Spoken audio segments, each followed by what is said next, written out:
Welcome back to iShine Connect. Everybody was wondering not if he would win again, but when. The Coca-Cola 600 belongs to Ryan Blaney. Gosh, that feels good. Here they come to the line. Ryan Blaney by 1/100th of a second. Ryan Blaney to the lead at Martinsville. Checker flag. Yeah, baby. Your 2023 champion is Ryan Blaney. What an awesome year, man. Let the celebration begin. All right, raise your hand if you had Ryan Blaney winning the championship at the beginning of last season. That says it all, right? Because, of course, when the 2023 season started, there were probably very few people, unless if your last name was Blaney, who picked Ryan Blaney as a championship favorite. But at the end, he got it done, delivering the 4th Cup champion for team owner, the captain, Roger Penske. Josh Sims sat down with the newly crowned Cup Series champion shortly after he earned the title. Your 2023 NASCAR Cup Series champion is Ryan Blaney. I'm getting emotional. Whenever anybody mentions your name, from now on, it's a Cup Series champion. How's that feel? Yeah, I mean, it's amazing. It's like one of those things, like, it's hard to process now. You know, everything's happening fast, and I've been trying to tell everybody, like, slow everything down. Just appreciate it, you know, enjoy it. What did Roger say to you when you were celebrating? Oh, it's just great to see him. I'm at it. Oh, my God. No, I can't. Unbelievable. That's a great job. To be able to do something so special for him and to have your name in a list of champions who's won for him, that just makes it even better. Thanks. You earned it every step of the way, man. You're a huge part of it. Enjoy it, man. Enjoy every second. Yeah, will do. What did your dad say to you? Yeah, I mean, Dad has been obviously my, main reason I'm here. You know, when we won Talladega, he's like, man, I see the path. He's like, I can see the path to it. And then we won Martinsville last week. He said the path's lit up. He saw it. I mean, he visualized it, and he made me visualize it, and not necessarily the car he wanted at the start, not necessarily the car he wanted in the middle, but now that we've gotten into this last stage, this car is coming to life at just the right time. I know you probably wanted to get the race win as well, but that one was in your way. How much was he kind of bothering you towards the end of that race? I understand it's for the win, but it was backing us up to the 5 at the same time. And that was my main concern. It wasn't winning the race. He's got nothing to lose, so we got to be smart here. Just keep me updated on the 5. Let the celebration begin. One hell of a job, man. What an awesome year, man. Thanks for giving me a shot. What was the first thing that came to your mind when you took the checkered flag as the champ? Yeah, I was flashing through all these people that helped me out, when I was younger, and it's just years and years of trying. When you work for something really hard and then it finally comes true, it's just like all this work meant something. It's not all for nothing. What does the celebration look like for you? I know there's a video about there doing a little Cabbage Patch dance from back in the day. You remember?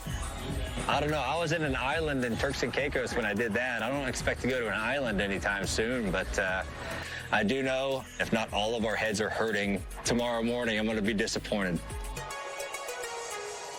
I'm guessing if we have video of Clint in Turks and Caicos, it would look a little bit different than Blaney, our new champion. God. I loved how that thing started. What kind of dance was that? I don't know. We'll have you do that a little bit later in the show. There's your teaser for that. I love the way that started, Kevin, because he said, like, my goodness, I'm getting emotional, like almost like he was surprised.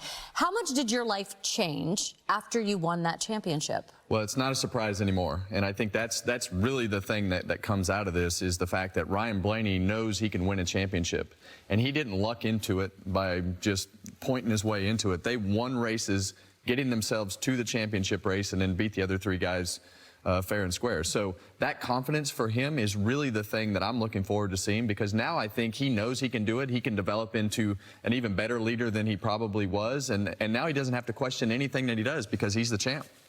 Well, speaking of champ, one champ's gone, right? Who's going to fill those shoes? Ryan Blaney. He just answered that. The brand of Ryan Blaney is going to blow up. He's going to need to ride that. We need him. NASCAR needs him to build that brand. He bridges that gap. He's an old school guy at heart, but he's still young. He's still a good-looking dude, and he can get it done behind the wheel, more importantly. That is a very important driver behind the wheel of a NASCAR. Yeah, you mentioned old school, and he's old school because he was raised by his dad and at the track with his dad, who, like, epitomizes is old school racing, doesn't he? Well, his grandfather was a sprint car champion, Lou Blaney. His dad, Dave, was World of Outlaws champion and a very good Cup Series driver. And now, and he won the championship for Roger Penske, and there's nobody more respected in this sport. So, yes, Ryan Blaney's an old soul, but he's a young guy. He's going to be racing with us for a long, long time, and he's got a great opportunity now to build his legacy from this championship forward. Well, we know him as Ryan Blaney. I refer to him as Bracket Buster because I go back to Shannon's question, did any of us have him on the radar? Every year, and I bet you 2024 will be the same. There's someone laying in the weeds, late spring, early summer, that we're not even talking about because, yeah, Ryan Blaney won the Coke 600 at Charlotte. The next 16 races, he didn't even have a top 5 finish, but then he starts peaking at the right time. He wins Talladega to advance to the round of 8. He wins Martinsville to head to one of his best racetracks, Phoenix, where he got the deal done. He's changing narratives, right? He's changing narratives at Team Penske because now he's not just the younger guy with Joey Logano. He's now a champion as well. And I feel like based on how we saw Ford's last season, he kind of changed the narrative of the Ford. What do you think? Well, that's 2 seasons in a row. Yeah. Ford struggled throughout the year. They may have lost a battle or 2, but they won the war 2 years in a row. That's so important to do. You're right. Timing is everything. It's everything in life, but especially in this sport of NASCAR. If you hit it right and the playoffs are hot and you have that handful of confidence going into that next weekend, that's exactly what happened to this 12 team. Jonathan Hassler, think about this. This is only their 2nd year together. Yep. Win the championship. That wave's, it's going to be there for a long, long time. Of course, as crew chief, that relationship is so vital. But yeah, the Fords and Ryan just kind of lifting it up. Yeah, well, I think they are going to have a body change next year. But, you know, I think when you look back at last year and you hear all the struggles of the Fords and everybody searching for something to do, when you look back every week, usually that 12 car had the most speed of a Ford, and he was in the middle of what was going on. It did seem like they missed the opportunities to win in certain situations, but I think all that's going to go away because of that confidence and because of winning their way to a championship, winning the championship and doing all the things that they've done. They had the speed. Now they know that they can do it, and I think that's going to go just, I mean, confidence just goes way further than anything else that you can do. And while we're talking Ford, Roush Fenway Keselowski Racing. That's the biggest turnaround story of the whole 2023 season, I think. Brad Keselowski, the team leader, he didn't win. He will this year. Chris Buescher, I don't think anybody saw that coming. What a great season he had. And now they're going to add David Reagan for the super speedway races. They're going to be a force. Absolutely. Yeah, I mean, just to follow up on that, Mike, this is...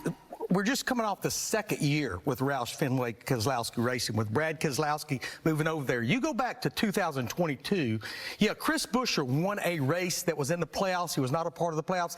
Neither one of them even finished inside the top 20 in points. And then you look at what they did this year, because if you look at every organization, all of them, they had the best average finish across the board with both those drivers of any other organizations. Yeah, Brad Keselowski's sitting on a 98 race winless streak, but I totally agree. He will find victory lane this year. And when you looked at how much they improved from 2 seasons ago to this season, I mean, I would say that that's going to set the bar for where we might see them this year. Well, I think when you look at that, I think leadership comes to mind for me. And when you add that guy that's won races with Brad Keselowski to an organization that has the resources and can do the things that they need to do and has won, they were just missing that key element of somebody to be in the shop and say, nope, you need to do this, you need to do that, you need to do this, you need to do that. And Brad is that guy that's going to come in and has the experience, that confidence to go out and has won championship and won races. So that leadership at RFK that Brad has brought has been priceless. Yeah, I think in 2023, Brad had a lot on his plate. He was worried about what color we're going to paint the walls, what kind of office furniture we're going to put in there, and they were hit with a big penalty early in the season, and I think that knocked the wind out of the sails of that 16 with Brad Keselowski. This year, I think he was able to focus a lot more on driving that race car. But I also think it was beat up pretty bad. He walked into a pretty tough situation and turned things around, and you have to give the credit to Brad Keselowski. He found the right people, which is hard to do in NASCAR. You can't just say, that guy's my guy, I'm going to go buy him. That doesn't work that way with contracts and things like that. He turned things around in a big way for RFK. Yeah, and of course, we start our season 2024 with our Super Bowl, which is the Daytona 500. He's still looking for a victory in that race, but of course, I mean, the Fords are always, they work so well together at that type of track. So the Daytona 500 is a place we could watch them make a splash. We've got much more to talk about because the 2024 season shaping up to be an exciting one. We're going to break down the expectations for Chevy and, of course, their all-star driver lineup. And then we're going to hear from second-year driver over there at RCR. That's him right there, Kyle Busch. Crazy 8 with Kyle Busch. That's with Adam Alexander. It's all coming up. Stick around. We'll be right back after this short break. Israel is under attack. The war against Israel began with the murder of hundreds of precious children. Countless Israelis are enduring the devastating anguish of lost loved ones. The Jewish people have become refugees in their own homeland. I simply can't stress enough the urgency of this situation. It's more dire than ever before. Your gift of $45 will make sure that the people of Israel have mobile bomb shelters, emergency supplies, and the hot, nutritious meals that they so desperately need. This would be an incredibly important time for all of the friends of the International Fellowship of Christians and Jews to stand with our friends in Israel because we believe it's what God would have us do. Please don't hesitate. Call, scan, or visit our website now to make your life-saving donation.